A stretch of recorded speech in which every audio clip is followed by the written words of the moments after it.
Mantramulam gururvaksham mokshamulam guru kripa.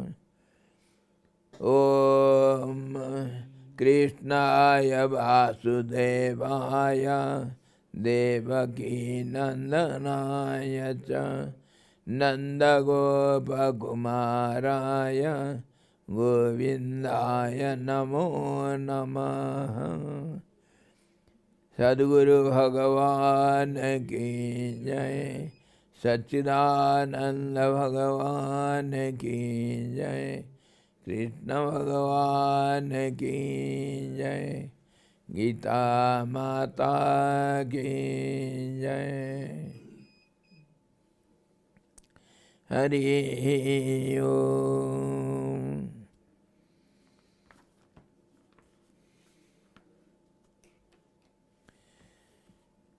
Today we shall discuss something on first chapter itself, though we have completed it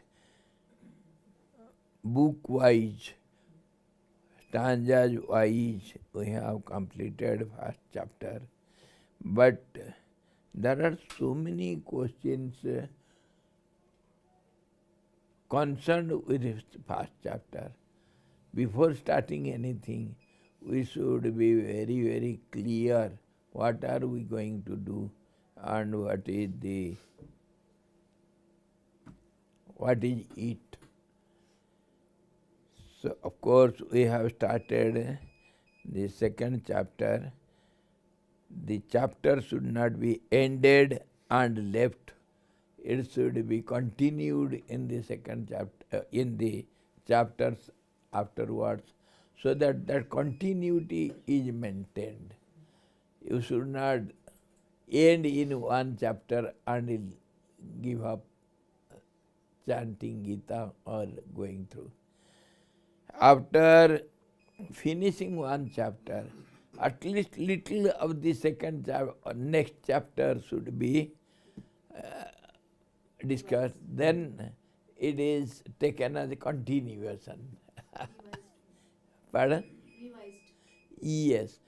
When we give some offering to somebody in money-wise, you should not give just a full, complete digit, not 100. You should give 101. It should be continued. And that's why 101, 108, 111, something, not complete 100. In this way, you must know how to go through these scriptures. You should not give up all of a sudden. It should be continued. We have started second chapter, and yet we have to clear up as many doubts we can. Let us see how many doubts are there on the first chapter, and that should be clarified. Or else we cannot proceed with doubts. What are the doubts? Everybody has the right to ask question, because it is beginning. In the starting itself, if you are doubtful, then it is not worth advancing forward. No, it should be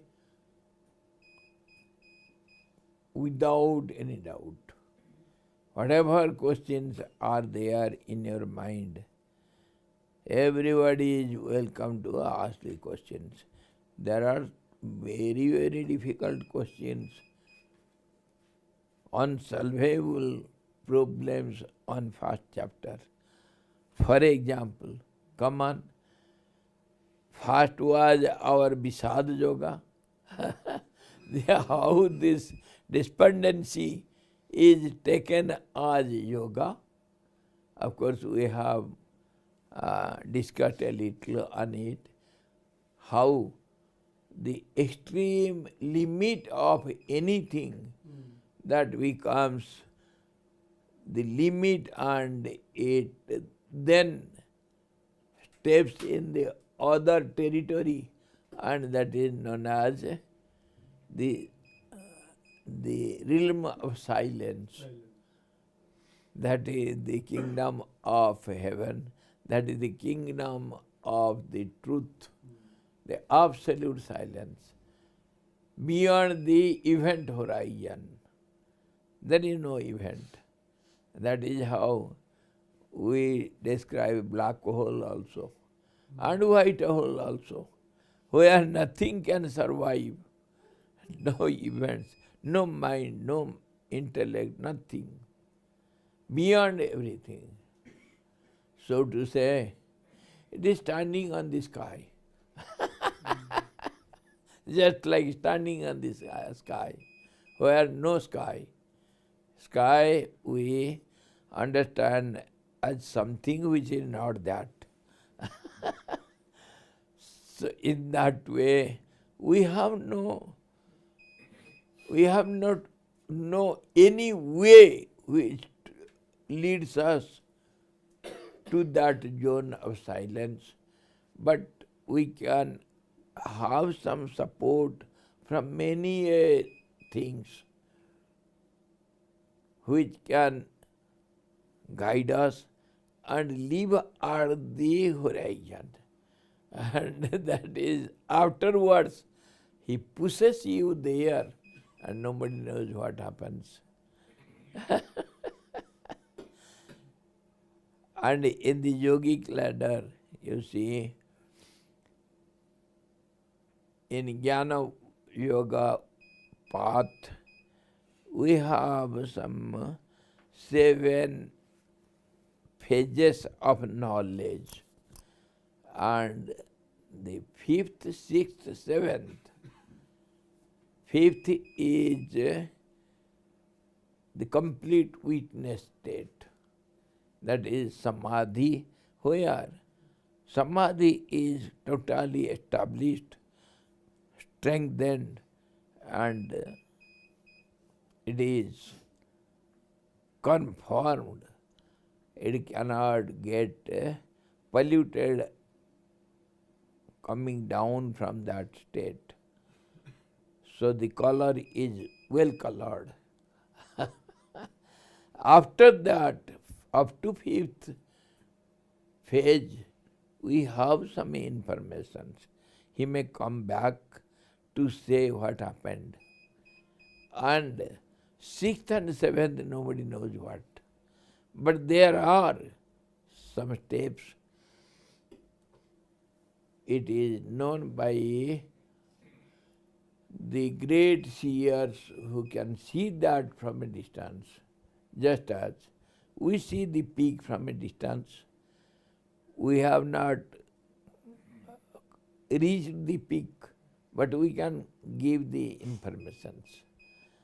Similarly, without having experience of that 6th and 7th steps, because nobody can express what happens there. And it can be guessed by the great seers. They will imagine what happens there. Just as, shall I give an example? When marriage takes place and the first night, the two becomes one, then all the friends, all the girlfriends of the bride and all the friends of both the parties, they lead both of them up to the gate only. Nobody is allowed inside. Nobody. But some people who have undergone that, they can imagine though they don't have experienced that after the limit of the door. Nobody knows. Nobody is allowed. That is what happens to the soul with the Absolute. He merges completely. Two become one. Who is there to explain what? Nobody. So that is the sixth and seventh step of the Samadhi. Samadhi. Beyond Nirvikal Samadhi. But yet, the soul is not completely merged in the Absolute. There is some trace. Just like the twilight remains very little after 1 hour, little more than 1 hour in the evening, though sun is set already. And darkness, the night gets darkened and the darkness gets thickened. But yet there will be little light somewhere in the sky. That is how sixth and seventh stage of the Jnani, a realized soul. So what I mean to say, we can get some information, and though we may not have experience, so we have to believe the Guru and the scriptures without having experience. We believe everything in the life, starting from our birth till the death, we believe everything without question. Only the life is a Reliance company, Reliance Limited.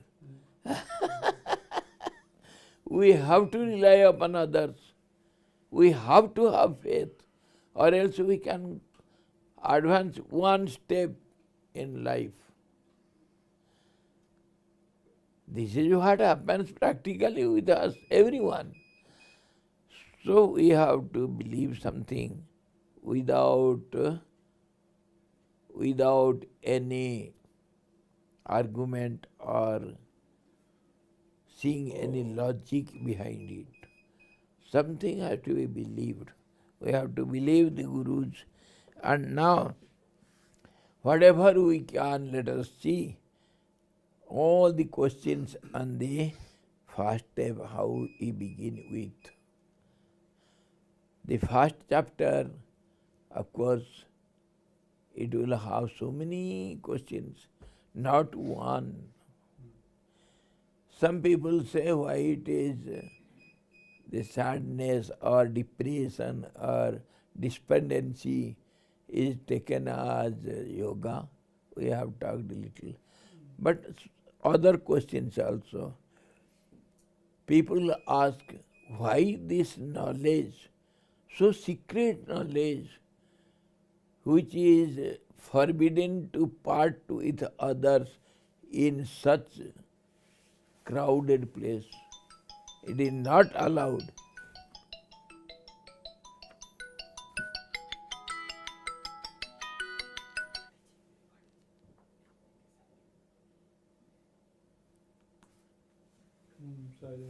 Silent. One question, why this is in the battlefield? Nobody goes to preach Vedanta in battlefield. Have you seen anywhere? But this is something special case. Why it is so? In battlefield, mostly people don't talk only.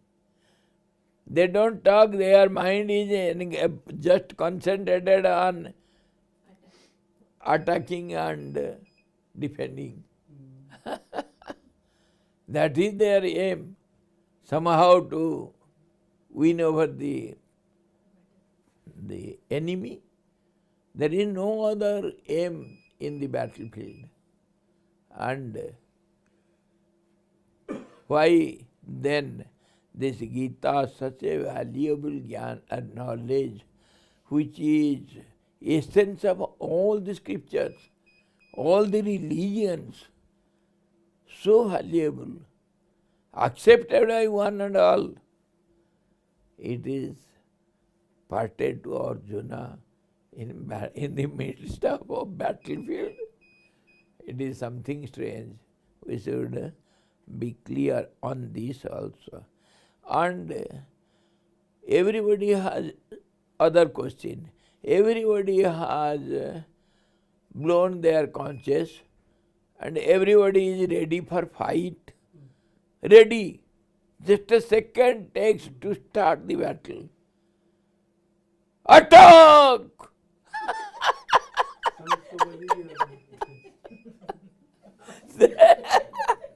Then they will run. And the drums and the horns will be blown. And the conches have already blown. The signal is given. So how much it takes to start? And how it is possible? Gita, 700 slokas.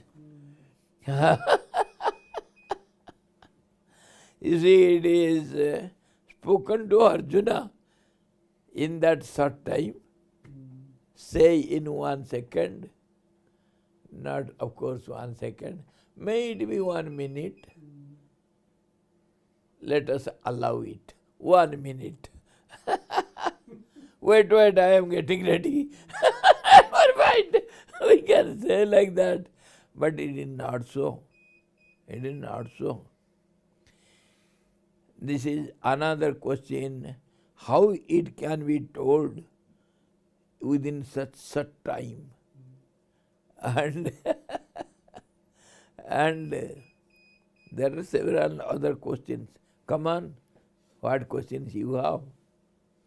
So, if we say logically, like Swamiji was saying, like during this fight, the age of Krishna would be around, Bhagwan would be around, and or Arjuna would be around say 70, 80.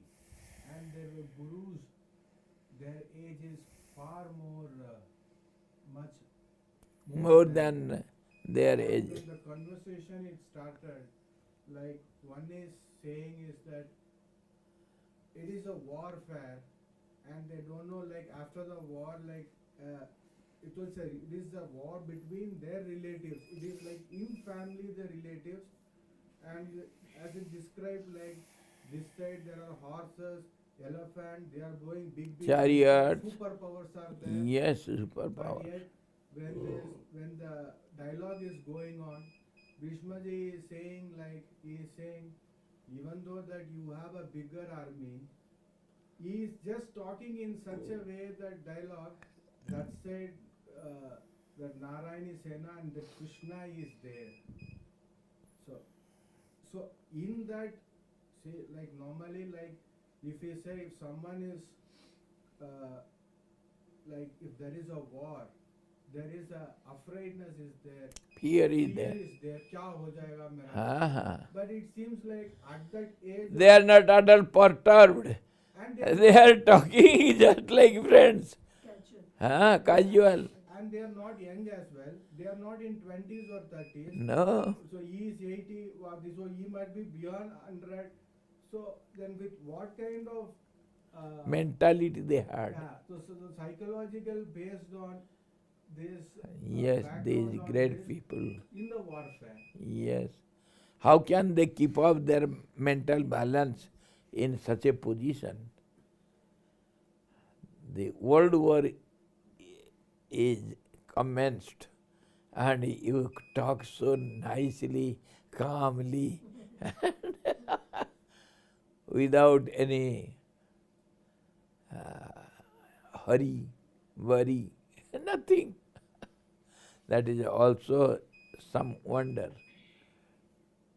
And that shows the personality of the warriors at that time. And this is another question. Please note down, and we shall discuss it one by one. It will take some time. We should be clear. Then we can proceed easily with second, third chapters. But some stanzas are beyond our understanding. We have to struggle hard to understand it as far as possible. So now, any other questions you have? I will bring several questions. Now let us collect the questions. Yes. Hindi में ही पूछूंगा। हाँ, जैसे अर्जुन तो घर से तैयार होके आया था आया है। के लिए। हाँ, तो ये तो कृष्ण भगवान की माया का ही है असर कि उसको विषाद हो गया। हाँ, अगर विषाद नहीं होता तो ये गीता हमको कहाँ से मिलता कहाँ? हाँ, ये तो वो उन्हीं का क्यों अवतार क्यों बनाया हुआ? वो तो तैयार था. So the question is, Arjuna came prepared from the not from house. House means not from their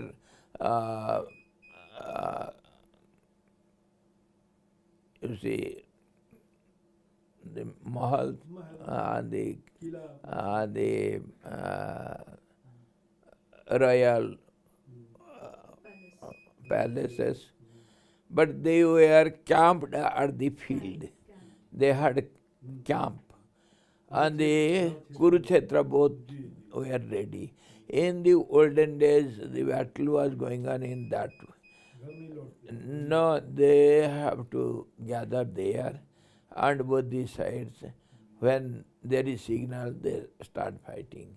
And before fighting, both the chiefs, they get together, and the important persons, and they decide all the rules and regulations to be followed by the both sides. That is also the year. But nowadays it is not so. Anyway, it is olden days, our traditions all over the world. And what other question? So this Bhagavad Gita is only about the battle, right? So what is going on inside our thing? So is it an inside story or it's an outside story? Yes. Whether it is inside battle or outside battle, that is also a question. And if it is inside battle, where it is going on? If it is outside, of course, we have the locations. Kurukshetra. Kurukshetra. Where Kurukshetra is located in our body. That is also a question. Yes. Swami ji, जैसे अभी इन्होंने बोला कि इनकी as इतनी थी, भीष्माचार्य और ये सब जो Bhishma was 225, 225 years old. और ये सबसे तो ये भी पता चलता है कि ये इनको मतलब विद्या भी थी और इनको ज्ञान भी बहुत था, तो और वो धर्म के अंदर अपने लिमिट में भी सब मतलब जी रहे थे। जी. तो उन्होंने दुर्योधन को क्यों नहीं बताया कि आप कृष्णा का साथ मानिए? No, ये भी एक question. If all the knowledgeable old people were there, both the sides, They're having a spiritual yes, why did they allow that side Duryodhan the chief, this side Yudhishthir the chief? They are just children before all these elderly people. And elderly people, they are admired and obeyed as the guardians. But why they failed in advising the two chiefs to fight the battle? Why not compromising? And Why when not? Shakuni Mama was there, he was behind Yes, her and yes. that has to What is the role of Shakuni Mama, who encouraged everything? Made ready the battlefield. Of course, all these stories, we have to be thorough on Mahabharata, then only we can get the background stories. Gita is told in the Mahabharata battle and Mahabharata epic also, Purana. In between it comes. And Gita is told, of course, there on the battlefield. But there was nobody who records it there. No recorder were there. So who recorded it? That is another question. How could they get all the exact information? What is going on? So, Vyasadeva, who wrote all these epics, 18 Purana, and Mahabharata was the historical authority. You will get all the historic and geographic information in the Mahabharata. Everything is there. What was the condition of India and around India, all the countries and kings and the warriors and the condition, monetary condition and social conditions. Everything will be available in Mahabharata. It is authentic.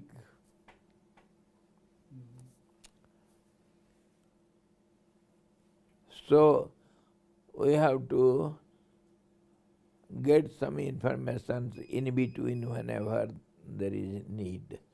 And who has recorded it? That is another question. So Vyasadeva was a all-knower. He was also incarnation of Lord Vishnu. Vyasaya Vishnu Rupaya Vyasa Rupaya Vishnave. Vishnave Vyasa Rupaya Vyasa Rupaya Vishnave. Vyasa is Lord Vishnu and Vishnu is Lord Guru Vyasa. At least we can know little about Vyasadeva's life, who has recorded all this without witnessing it there eye to eye. No. Just as Valmiki recorded all the future stories before Rama took birth and all these, he wrote everything about Rama in Ramayana. And he is the first poet in Sanskrit literature. And Ramji was not at all incarnated. And before that, Valmiki wrote all the Ramayana. So, similarly, Vasishtha ji telling the Gita, which will happen in future, to Rama in Treta Yuga. So future is at hand. That also is a question we shall discuss. Please note down all the questions. We have to see everyone. And other questions? So again, if we go logically and analytically as per 360 degree what Swamiji says. Swamiji said like when the Krishna Bhagwan was taking rest, two people approached them in the same family. One stand Duryodhana and Arjuna, yes, for help. Yeah, and one was asking for the power of his thing, and other one was asking for the power holder. Okay. So then if we keep this, is Krishna is standing against his army well. His own army. We own army. And as Swamiji said that जैसे प्रजा है वैसे ही तो king है. So he knows is what is army strength because the king can control the army. Yes. So how it is possible their army can fight against their own king? Yes. That is also another question. That should be discussed also. The same armies are fighting against their chief. Narayani said, "No, how can they fight against Lord Krishna and Arjuna?" But they did it, how it is possible. And so many questions, other questions in this way. Arjuna fought with his guru and his elders. How it is possible? That is, of course, we will go through all these when we advance. When Lord Krishna explains everything about the secret knowledge, so when knowledge dawns, there is no relationships, there is no relative world. Of course, we shall discuss it. Now let us collect all the questions, and tomorrow we shall see the answers to the questions. Everybody can have questions. Yes? Why Krishna chose Arjuna? Because Dharmaraja was following Dharma and he was the king. Yes. So Why Arjuna was guided by Lord Krishna, why not Yudhishthira, who was the chief? That is also another question. So again we say logically, analytically, when Arjuna accepted the Krishna that if he needs him, then why he refused to fight when Krishna said to fight? Yes. Okay, that is also another question. Yes. I have a question. So,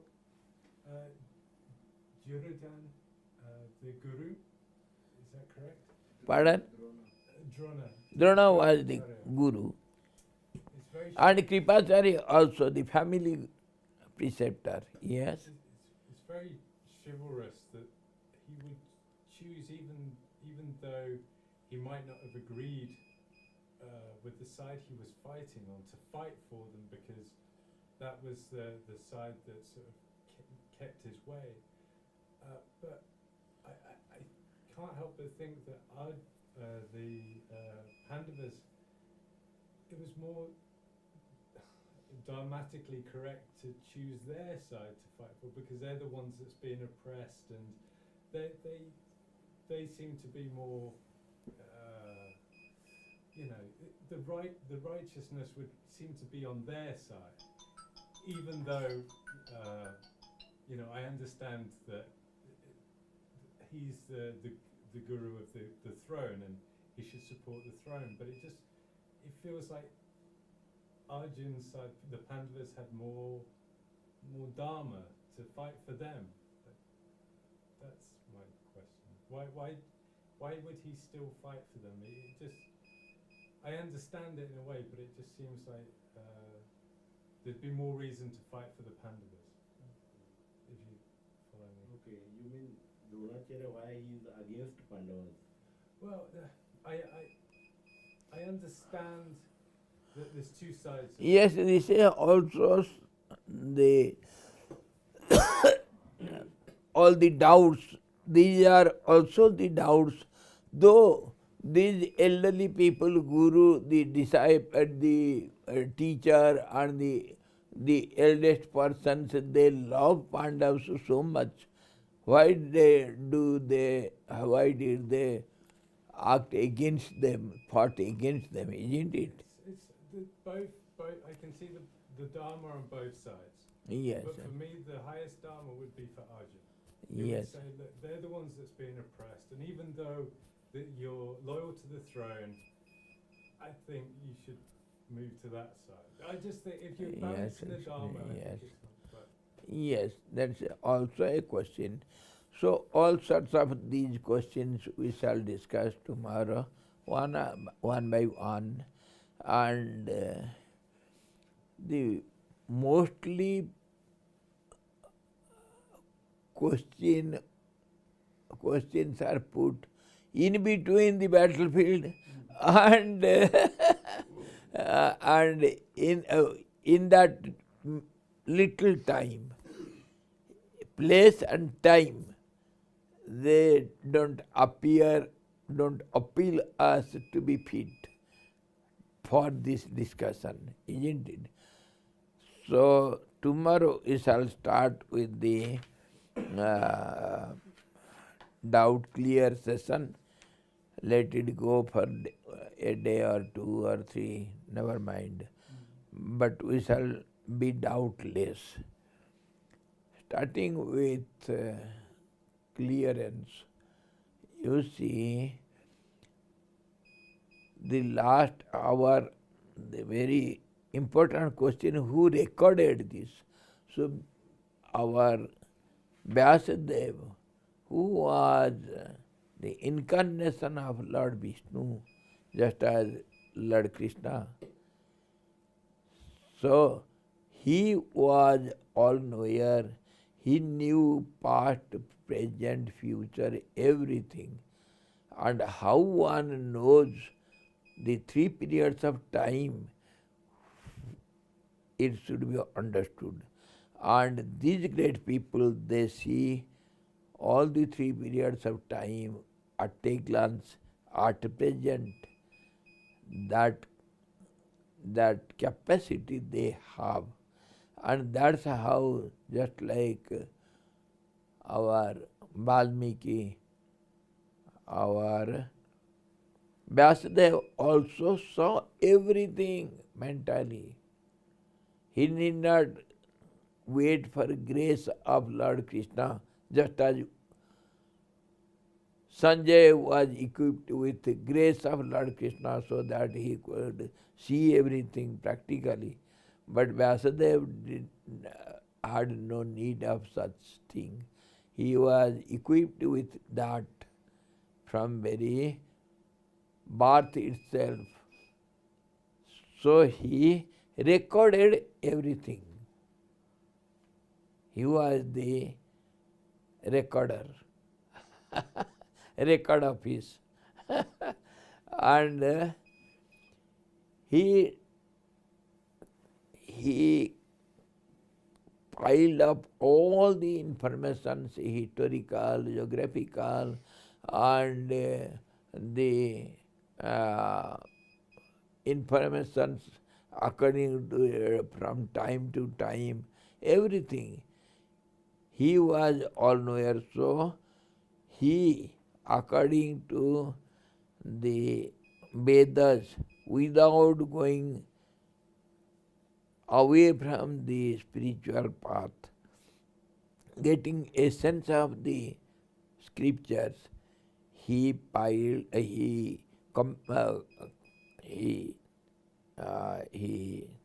wrote 18 epics, the essence of the Vedas in simple language for the common people. So he had that capacity. And you must know, Lord Ganesh himself was asked to write down, and there was a little misunderstanding between Vyasadeva and Ganesh. Ganesh said, "You are requesting me to write, but I have no such time, so much time. You should not stop in between. Continuously go on telling, and I shall write down it." So Vyasadeva also did the same, without any break, day and night. Can you imagine what capacity he had? And it was, all these were compiled in Badrika Ashram in the Himalayas, above of the Himalayas, in absolutely seclusion. So no disturbance. And Vyasji was incarnated only for this purpose. The knowledge part of the great Vishnu got personified, and that is not from any womb. It was a very beautiful story how Vasudev came to body by Parasar, and somebody was asked to hold him in the womb. He then and there, in no time he didn't take 10 months as ordinary children. No, not even 10 seconds. Just like our Kartikeya and Ganesh and others, they were mysterious personalities. Sebastian also like that, he was able to record all these in the seclusion. He didn't go to battlefield to collect all these informations. He could see each and every fact of the battle. So, live broadcast. And that also before broadcasting, everything was recorded. So, this is how Vyasa recorded everything. And about the time, you see, today we have discussed enough. So tomorrow we shall start the place and time. It doesn't appeal suitable for such a grand authority of knowledge which appears in the battlefield and also in such a short time. We shall discuss it tomorrow. Thank you, Hari Om. Om Purnamadaha Purnamidam Purnat Purnamudachyate Purnasya Purnamadaya Purnamevavasisate. Om Shanti Shanti Shanti. Sadguru Bhagavan ki jai. Satchidananda Bhagavan ki jai. Krishna Bhagavan ki jai. Gita Mata ki jai. Hari Om.